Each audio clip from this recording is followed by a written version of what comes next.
This is I Hate You, a Super Mario World creepypasta by Slime Beast. This isn't one of those haunted game stories. At no point are you going to hear me claim something within the game spoke to me, reacted to my words, or forced me to punch myself repeatedly in the face. No, this isn't about a haunted game or a game doing something impossible, or even something it shouldn't have. This isn't about a glitch or a hidden satanic message, and at no time did I phone Nintendo headquarters, only to have my questions answered with hushed whispers or anguished screams. The story is about a game feature I didn't think anyone else has unlocked. That's it. No ghosts, no conspiracies, just a secret we were all supposed to find, but never did. Something that changes an entire generation's childhood and the very essence of a multi-million dollar franchise. This is about what I assume to be a previously undiscovered alternate ending of Super Mario World for the Super Nintendo. In 1996, I received my first computer as a birthday gift. I've been on the internet before, had used computers before, but had always been in school or at a friend's house. This one was mine. All mine. I explored the crude, prehistoric web of the time with great interest. I downloaded all sorts of pornography and even printed it out, which made absolutely no sense. I also pirated media like a madman.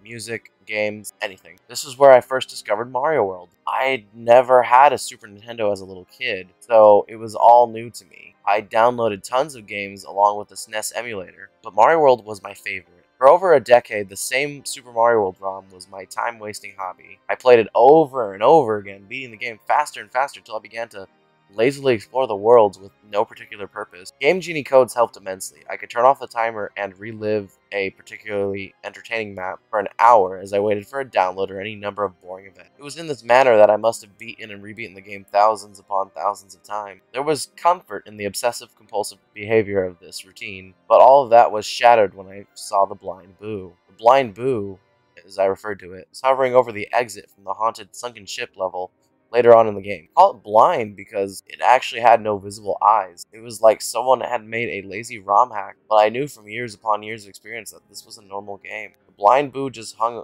there over the exit pipe, blocking it. I turned my back on it, but it didn't chase me. How could it? It didn't even see me. Then I noticed something else out of sort. There was a key and keyhole misplaced above the exit. Keys and keyholes as such are ways of ending a level in an alternate manner and discovering a secret area. Still, this didn't belong there, and I knew it. For a moment, I considered the fact I'd actually broken a ROM file from overuse. After taking a screenshot specifically to show all of you Mario Bros fans out there, I picked up the key and opened the door, figuring the game would seize up and I'd have to restart. Instead, it opened up a new path on the map selection screen. A whirlpool next to Bowser's already creepy head cave thing. I pressed the right arrow and moved onto the whirling drain. Oh god, no. This didn't really strike me as odd because if you're familiar with the Mario World game, there's an area called Star Road that you may note has similar names. Stuff like tubular and awesome and all manner of dumb words and phrases. Most of the areas were called Vanilla Forest 1 and Donut Mountain 3 and all that. But there were maps with odd names like that. What did concern me, though, was Mario's expression. Surprise? Shock? Fear? I entered the map. Oddly enough, the whirlpool in the middle of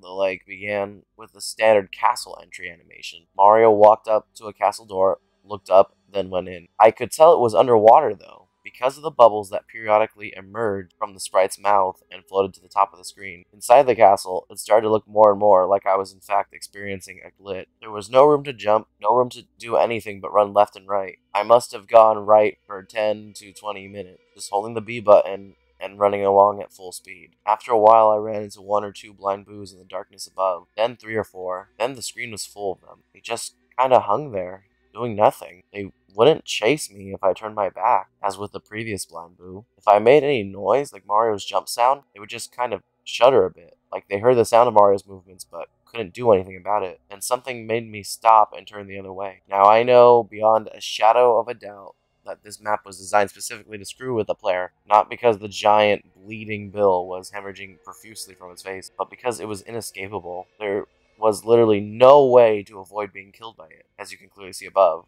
That is, unless you're like me and you have the Game Genie cheats on hand. I switched on the code for permanent invincibility. I let the bleeding Bill chase me for a while when I was invincible, just to get a good look at the thing.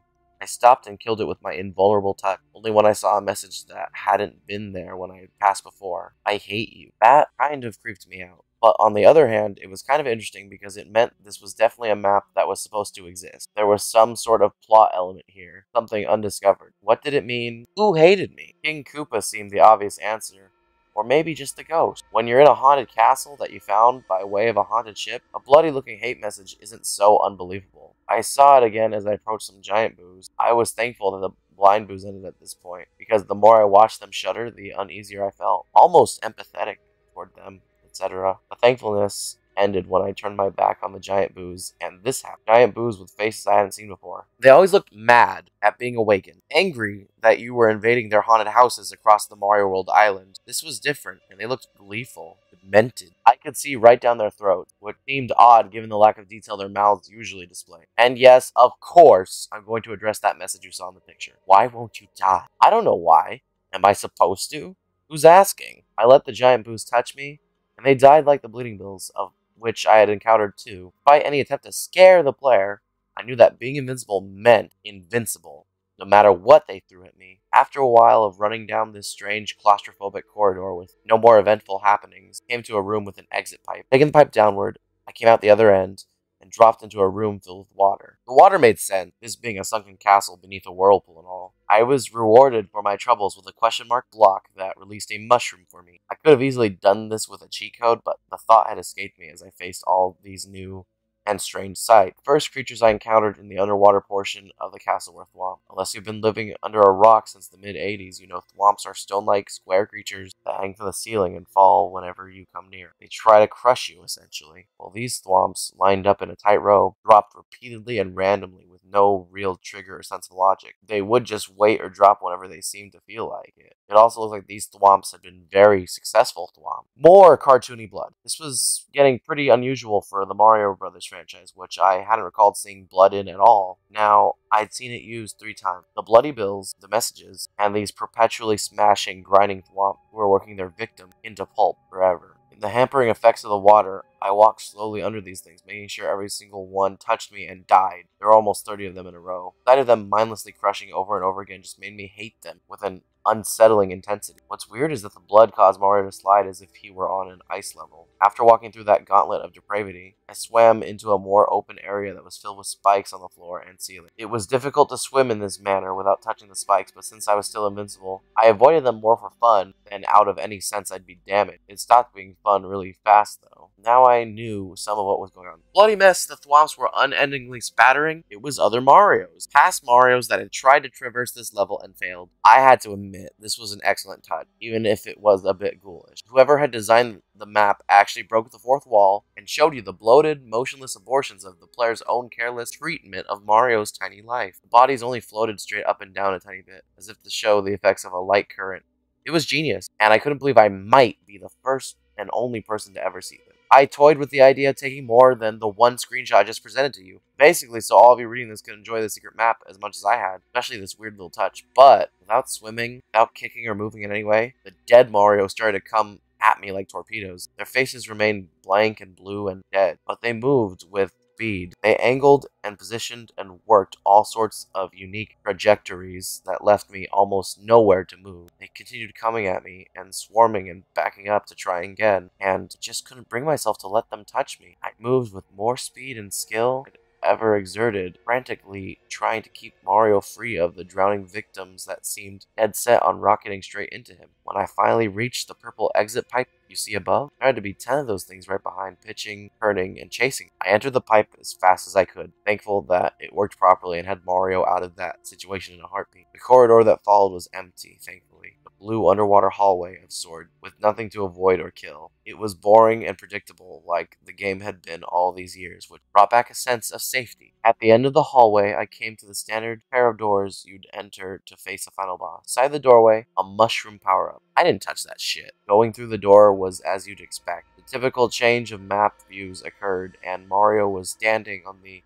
ubiquitous bridge over boiling lava. Or had it been blood all over? When Mario walked out onto the bridge, however, there was no boss creature. Instead, Mario immediately looked to the side and froze. I couldn't control him anymore. He just stood there. Keep looking until you see it. I didn't even see it at first, so I don't expect you to notice it right away. If you still haven't spotted the thing, look in the third window from the left. FYI, that's not usually there. Mario seemed to regain his composure and looked back and forth slowly, surveying the room. There was still no boss, and I still couldn't control him, so I stopped trying and just watched. This went on and on for what seemed like forever. Nothing happened. Then a familiar face walked in from the right, dressed in green, tall, and angry. It was Luigi. Mario recoiled in horror. Difficult to say that without thinking how crazy it sounds, but Mario really reeled back with a sense of terror that was uncharacteristic for such a peppy, happy-go-lucky mascot like him. Then Luigi spoke. It was all connecting now. The messages scrawled on the walls. I hate you, and why won't you die? Luigi. He's always been Mario's second banana. The player too. The one who doesn't get the princess in these early games. No matter how identical he is to Mario in skill set, and ability, and tenaciousness, and bravery. At the end of the day, the game is Super Mario Brothers, and he's just the brother. How he must have hated Mario. Who among us wouldn't? Think about it. No matter what happens, Mario always comes back. No matter how many corpses he leaves littering the battlefield, he's always there once more to leap and cheer and get all the adoration. Koopa hadn't worked alone. I didn't know what that meant at first, if anything. But again, you just have to think it through. How exactly does King Koopa consistently succeed in kidnapping the princess? From day one, from the original Mario Brothers onward, it had always been an inside job. Still unable to control the character, watch Mario simply cower in fear as Luigi leapt high into the air, as high as he could in Mario 2, the bastard child of the franchise. He jumped on the pathetic, weeping Mario again and again and again. I was powerless to stop it. When he was done, he seemed to look at Mario's limp body with this overwhelming rage. Then the bridge started to disappear. Soon Mario would be dead. As I looked on, I had an irrational thought. Would it be permanent? Within an instant, as Luigi turned to seemingly strike a victory pose like he had beaten the level, Mario awkwardly got to his feet and took him by surprise. Fear and sadness and confusion had given way to anger, and Mario overpowered his brother with little effort. To this day, I'm still haunted by the final result of this wrathful reprisal. It was the map's title. None of this was a glitch. None of it was a mistake. It wasn't a developer getting back at Nintendo, and it wasn't a ghost haunting a Nintendo cart. It was a planned, purposeful part of the Mario Brothers mythos. If you beat the same level X number of times, a secret part of the world opened, and you learned that from Mario Brothers through Mario Land, Luigi had secretly been working against you, and was in fact facilitating the repeated abduction and abuse of the princess. But why? Money? Power? No. It was all there, because he couldn't